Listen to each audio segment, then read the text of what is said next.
এভাবেই ভারতের ক্ষমতাসীন দল বিজেপি ও প্রধানমন্ত্রী নরেন্দ্র মোদীকে মুখের ভাষায় আক্রমণ করেন পশ্চিমবঙ্গের মুখ্যমন্ত্রী ও তৃণমূল কংগ্রেসের নেত্রী মমতা বন্দ্যোপাধ্যায়।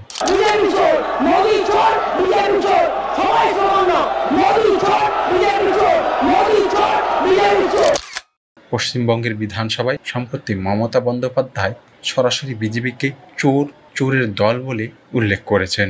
এ সময় উত্তপ্ত হয়ে ওঠে বিধানসভা।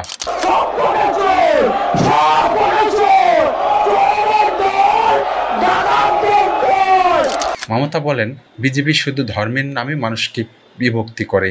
তারা জনগণের ভোট চুরি করে, দেশের সম্পদ চুরি করে, মানুষের অধিকার কেড়ে নেয়।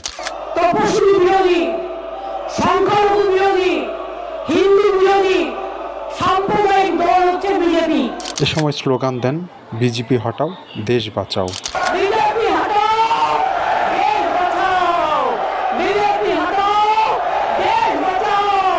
তিনি অভিযোগ করেন, মোদী সরকার কখনো আমেরিকার পায়ে পড়ছে, কখনো রাশিয়ার পায়ে বা চীনের পায়ে, কখনো ইসরায়েলের পায়ে পড়ছে।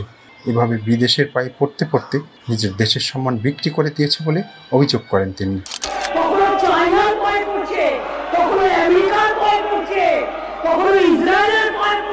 রাজনীতির মাঠে এই ধরনের কটাক্ষে রাজ্য রাজনীতি আরো উত্তপ্ত হয়ে উঠেছে।